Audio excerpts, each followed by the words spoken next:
बोलिए साचे दरबार की जय, दुर्गा माता की जय। दुर्गा सप्तशती का दूसरा अध्याय। देवताओं के तेज से देवी की उत्पत्ति और महिषासुर की सेना का वध। विनियोग। मध्यम चरित्र के विष्णु ऋषि महालक्ष्मी उनिष्क छंद शाकंभरी शक्ति दुर्गा बीज वायु तत्व और यजुर्वेद स्वरूप है। श्री महालक्ष्मी जी की प्रसन्नता के लिए मध्यम चरित्र के पाठ में इसका विनियोग है। ध्यान। मैं कमल के आसन पर विराजमान प्रसन्न मुख वाली महिषासुर का वध करने वाली भगवती महालक्ष्मी का भजन करता हूँ, जो अपने हाथों में अक्षमाला, फरसा, गदा, बाण, ब्रज, पद्म, धनुष, कुंडिका, दंड, शक्ति, खड़ग, ढाल, शंख, घंटा, मधुपात्र, शूल, पाश और चक्र धारण करती है। ऋषि बोले, पूर्व काल में देवताओं और असुरों में पूरे 100 साल तक संग्राम हुआ था। उसमें असुरों का सेनापति महिषासुर था और देवताओं के नायक इंद्र थे। उस युद्ध में देवताओं की सेना महाबली असुरों से पराजित हो गई। संपूर्ण देवताओं को जीतकर महिषासुर इंद्र बन बैठा। तब परास्त देवता प्रजापति ब्रह्मा जी को आगे करके उस स्थान पर गए जहां भगवान शंकर और विष्णु जी विराजमान थे। देवताओं ने महिषासुर के पराक्रम तथा अपनी पराजय का पूर्ण वृतांत उन दोनों देवेश्वरों से विस्तार पूर्वक सुनाया। वे बोले, भगवान, महिषासुर सूर्य, इंद्र, अग्नि, यम, वरुण, वायु, चंद्रमा तथा अन्य देवताओं के भी अधिकार छीनकर स्वयं ही सबका अधिष्ठाता बन बैठा है। उस दुरात्मा महिष ने समस्त देवताओं को स्वर्ग से निकाल दिया है। अब वे मनुष्यों की भांति पृथ्वी पर विचरते हैं। दैत्यों की सारी करतूतें हमने आप लोगों से कह सुनाई। अब हम आपकी ही शरण में आए हैं। उसके वध का कोई उपाय सोचिए। देवताओं के वचन सुनकर भगवान विष्णु और शिव ने असुरों पर बड़ा क्रोध किया। उनकी भौहें तन गई और मुंह लाल हो गया। तब अत्यंत क्रोध में भरे हुए चक्रपाणी श्री विष्णु के मुख से एक महान तेज प्रकट हुआ। इसी प्रकार ब्रह्मा, शंकर तथा इंद्र आदि दूसरे देवताओं के शरीर से भी बड़ा भारी तेज निकला। वह सब मिलकर एक हो गया। महान तेज का पुंज चमकता हुआ पर्वत सा जान पड़ा। देवताओं ने देखा, वहां उसकी ज्वालाएं संपूर्ण दिशाओं में फैल रही थी। संपूर्ण देवताओं के शरीर से प्रकट हुए उस तेज की कहीं तुलना नहीं थी। एकत्र होने पर वह एक नारी के रूप में परिणित हो गया और अपने प्रकाश से तीनों लोकों से व्याप्त जान पड़ा। भगवान शंकर का जो तेज था उसमें उस देवी का मुख प्रकट हुआ। यमराज के तेज से उसके सिर के बाल निकल आए। श्री विष्णु भगवान के तेज से उसकी भुजाएं पैदा हुई। चंद्रमा के तेज से दोनों स्तनों का और इंद्र के तेज से मध्य भाग कटी प्रदेश का प्रादुर्भाव हुआ।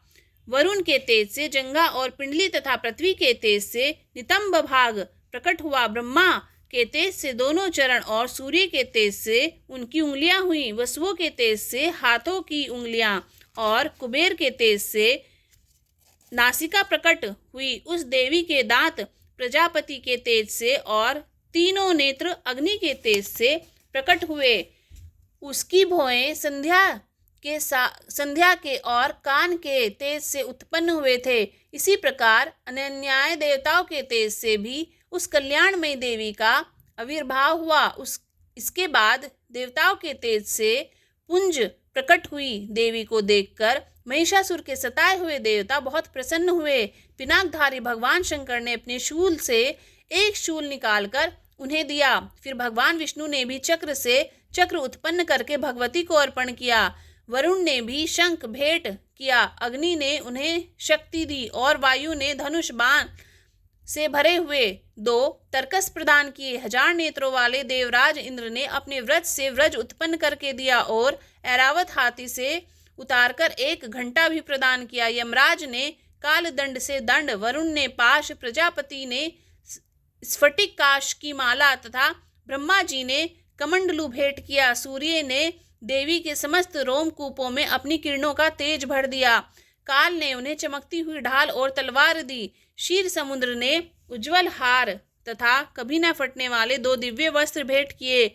साथ ही उन्होंने दिव्य चूड़ामणि, 2 कुंडल, कड़े, अर्धचंद्र, सब बाहुओं के लिए, केयूर दोनों चरणों के लिए, निर्मल नुपुर, गले की सुंदर हंसली और सब उंगलियों में धारण करने के लिए रत्नों की बनी अंगूठियां भी दी। विश्वकर्मा ने उन्हें अत्यंत निर्मल फरसा भेंट किया।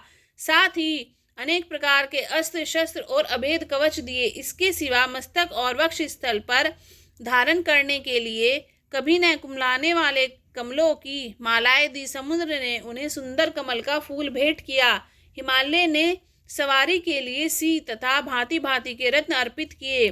कोषपाल कुबेर ने मधु से भरा पान पात्र दिया तथा संपूर्ण नागों के राजा शेष ने, जो इस पृथ्वी को धारण करते हैं, उन्हें बहुमूल्य मणियों से विभूषित नाग हार भेंट किया। इसी प्रकार अन्य देवताओं ने भी आभूषण और अस्त्र शस्त्र देकर देवी का सम्मान किया। तब देवी ने बारंबार अट्टहास पूर्वक उच्च स्वर से गर्जना की।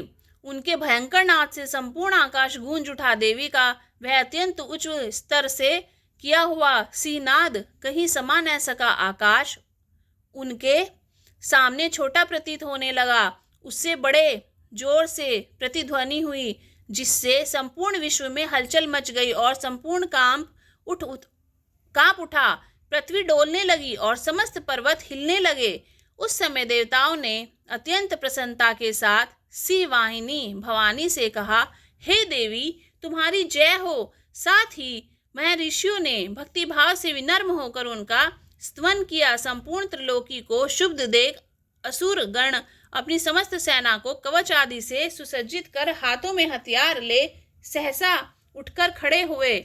और उस समय महिषासुर ने बड़े क्रोध से आकर कहा, ओह, यह क्या हो रहा है। फिर वह संपूर्ण दैत्य से घिरकर उस सिंहनाद की ओर लक्ष्य करके दौड़ा और आगे पहुंच उसने देवी को देखा, जो अपनी प्रभा से तीनों लोकों को प्रकाशित कर रही थी। उनके चरणों के भार से पृथ्वी दबी जा रही थी। मस्तक के मुकुट से आकाश में रेखा सी खिंच रही थी तथा वे धनुष की टंकार से सातों पातालों को शुद्ध किए देती थी। देवी अपनी सहस्त्रों भुजाओं से संपूर्ण दिशाओं को आच्छादित करके खड़ी थी। तदंतर उनके साथ दैत्यों का युद्ध छिड़ गया। नाना प्रकार के अस्त्र शस्त्रों के प्रहारों से संपूर्ण दिशाएं चमकने लगी। चिक्षुर नामक एक असुर महिषासुर का सेनानायक था। वह देवी के साथ युद्ध करने लगा। अन्य दैत्यों की चतुरंगनी सेना साथ लेकर चामर भी लड़ने लगा। 60,000 रथियों के साथ आकर उदग्र नामक महादैत्य ने भी लोहा लिया। 1 करोड़ रथियों को साथ लेकर महाहनु नामक दैत्य भी युद्ध करने लगा। तलवार के समान तीखे रो वाला असिलोमा नाम का महादैत्य 5 करोड़ रथी सैनिकों सहित युद्ध में आ डटा। 60 लाख रथियों से घिरा हुआ वाशकल नामक दैत्य भी युद्ध में लड़ने लगा। हाथी सवारों और घुड़सवारों के अनेक दलों से घिरा हुआ तथा 1 करोड़ रथियों की सेना लेकर युद्ध करने लगा। विडाल नामक असुर 5 अरब रथियों से घिरकर लोहा लेने लगा। इसके अतिरिक्त और भी हजारों महादैत्य रथ, हाथी और घोड़ों की सेना साथ लेकर महादेवी के साथ युद्ध करने लगे। स्वयं महिषासुर उस रणभूमि में कोटि कोटि सहस्त्र रथ, हाथी और घोड़ों की सेना से घिरा हुआ खड़ा था। वे दैत्य देवी के साथ तोमर, मूसल, खड़क, भिंदीपाल, शक्ति, परशु और पटिश आदि अस्त्र शस्त्रों का प्रहार करते हुए युद्ध कर रहे थे। कुछ दैत्यों ने उन पर शक्ति से प्रहार किया तो कुछ ने पाश फेंके तथा कुछ दूसरे दैत्यों ने खड़क प्रहार करके देवी को मार डालने का उद्योग किया। देवी ने भी क्रोध में भरकर खिलवाड़ में ही अपने अस्त्र शस्त्रों की वर्षा करके दैत्यों के वे समस्त अस्त्र शस्त्र काट डाले। उनके मुख पर परिश्रम की थकान का रंच मात्र भी चिन्ह नहीं था। देवता और ऋषियों ने उनकी स्तुति की और भगवती परमेश्वरी दैत्यों के शरीर पर अस्त्र शस्त्रों की वर्षा कर रही थी। देवी का वाहन सी भी क्रोध में भरकर ग्रीवा के बालों को हिलाता हुआ असुरों की सेना में इस प्रकार विचरण करने लगा, मानो वनों में दावानल फैल रहा हो। रणभूमि में दैत्यों के साथ युद्ध करती हुई अंबिका देवी ने जितने निश्वास छोड़े वे सभी तत्काल सैकड़ों हजारों गणों के रूप में प्रकट हो गए और परशु, भिंदीपाल, खड़ग तथा पटिश आदि अस्त्रों द्वारा असुरों का सामना करने लगा। देवी की शक्ति से बढ़े हुए वे गण असुरों का नाश करते हुए नगाड़ा और शंख आदि बाजे बजाने लगे। उस संग्राम महोत्सव में कितने ही मृदंग बजा रहे थे। तदंतर देवी ने त्रिशूल से, गदा से, शक्ति की वर्षा से और खड़ग आदि से सैकड़ों महादैत्यों का विनाश कर डाला। कितनों को घंटों के भयंकर नाद से बेहोश करके मार गिराया। बहुतेरे दैत्यों को पाश से बांधकर धरती पर घसीटा। कितने ही दैत्य उनकी तीक्ष्ण तलवार की धार से दो दो टुकड़े हो गए।